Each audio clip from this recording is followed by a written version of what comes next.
Twende kwenye mchezo husika wa Simba. Tarehe 2 Simba dhidi ya Al Masry ugenini. Unaona mechi ni aina gani na Simba kukaa muda mrefu kutokupata game ya aina yote? Na licha ya kuwa tuna kalenda ya FIFA tarehe 2, mchezo utakuwa aina gani kwa timu zote hizi mbili? Kwanza advantage yanayo Simba kwamba ni klabu ambayo imekuwa inafanya vizuri sana kwenye michuano ya klabu bingwa barani Afrika kwa takriban mwaka wa 7 wa 8. No doubt kwa Simba kufika robo finali, ila sasa ndio kutoka hapa robo kwenda hatua nyingine ndio tunataka tuone. Of course hili ni kombe la shirikisho. Al Masry ni of course Misri kuna hatua wamepiga. Inawezekana haina mafanikio kama ya Simba kwa ndani kwetu, lakini Misri wao ligi yao iko juu zaidi. Simba ina utulivu ni yes kwa sababu wamekuwa na muendelezo, improvement yake ni kubwa na tumekuwa tunaona hiyo consistency alionayo kocha Fadlu. Mechi ya Yanga na Simba ilikuwa muhimu sana kuwasaidia wao kutengeneza intensity na katika hali ya kiushindani na klabu ambayo yenye ushindani, si ndio So mimi naitakia heri Simba kwenye hilo. Haichambuliki kwa sababu sijaiona Simba kwenye mechi kubwa muda mrefu. Lakini naitakia heri na naamini itafanya vizuri. Tumzungumzie kocha Fadlu, anabadilika kila plan akiwa ugenini na akiwa nyumbani. Tuzungumzie kwenda ugenini. Fadlu anabadilika kiasi gani na ana ubora kiasi gani kwa ugenini? Akiwa ugenini anakuwa na nidhamu sana. Anakunyatia ukizubana anagonga moja, amefunga goli moja ugenini anapata. Lakini nachofaidi kwa Fadlu ni kile kitendo cha kuendelea kuimprove mchezaji wake mmoja. Kwa ile inakupa nafasi ya kutokuwa na kikosi bora kuwa na timu bora. Hapa naeleweka. Kuna kikosi bora na timu bora. Kikosi bora ni wale first 11, lakini timu bora ni hata asipokuepo huyu kuiona gap ni ndogo. Kwa kwangu mimi naamini ugenini ataenda kuwaheshimu, afu tunafahamu kaskazini na siasa zao za mpira, lakini naamini Fadlu haitamshinda hii mechi. Ongezeko la Elia Mpanzu kwenye klabu ya Simba baada ya mechi chache hizi. Kuna kitu gani Simba naona? Chachu ni mchezaji mkubwa sana. Ni tija kwa Simba sababu Simba ilikuwa haina uwezo wa kushambulia muda mrefu. Lakini sasa hivi ina energy. Ina kibu huku Elia Mpanzu. Kwa hiyo inakuwa na energy, alafu kuna mtu ana execute mambo vizuri sana anaitwa John Charles Ahoua. Silent killer of course. Mimi kwangu naona wanaenda kufanya vizuri dhidi ya Al Masry. Tuzungumzie eneo la ushambuliaji ya Simba. Linaonekana kudorora kati ya Ateba na Steven Dese Mukwala.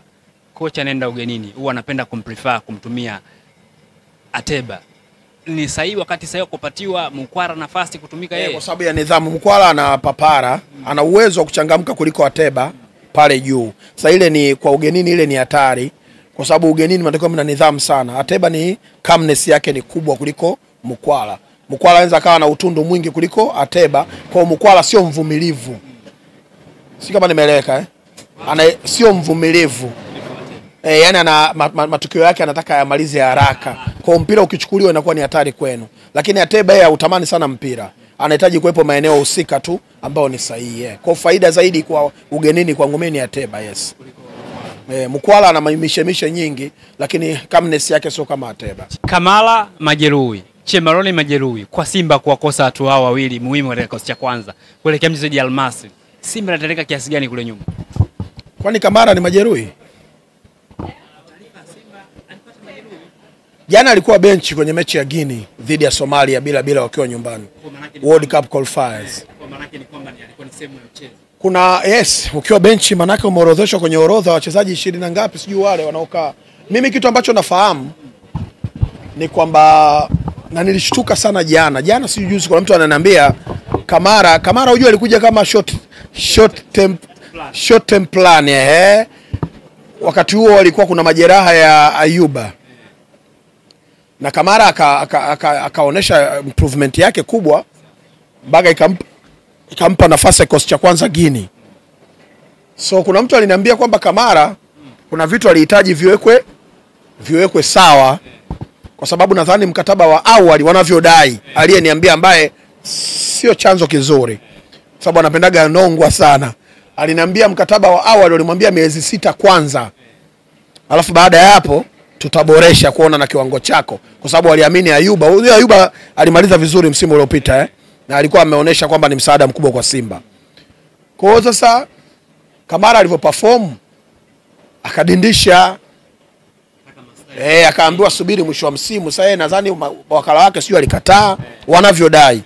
Kwa sababu Kamara jana alikuwa kwenye benchi. Kwa maana yake akuumia. Hata kama aliumia wanadai alijiumiza. kajivunja wanavyodai.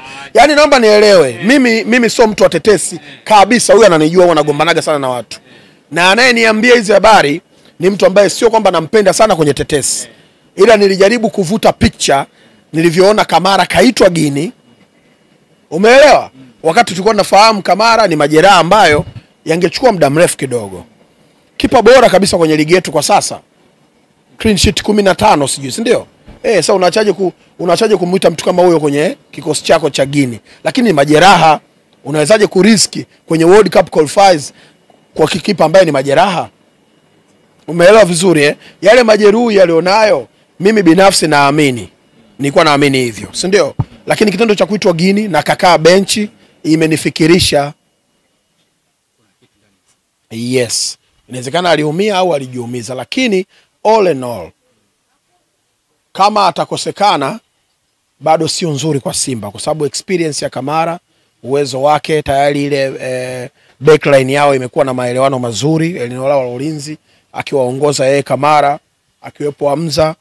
Of course Sheikh Malone majeraha, lakini kwangu mimi sio kwamba mtu ambaye naogopa sana akikosekana, lakini Kamara ni eneo ambalo muhimu sana. Kama ni kweli amepona au amemalizana naye, anatakiwa kuwepo katika hiyo mechi. Sasa hapo watajua kama ni wanazika wanasafirisha au wanakula hapo hapo waifungwe kwenye foil. Sasa hiyo si wao tena. Wataamua. Basi mimi nikushukuru sana. Barikiwe sana, Mwenyezi Mungu awabariki sana. Jamani, narudia tena. Tuendelee kusubscribe to support UBA TV Sports Point. Watu endelee kula madini haya. Mwenyezi Mungu awabariki, na naamini kila kitu kinawezekana. Kinachotofautiana pale ni muda tu. Kila kitu kinachotofautiana ni muda. Yes. Bana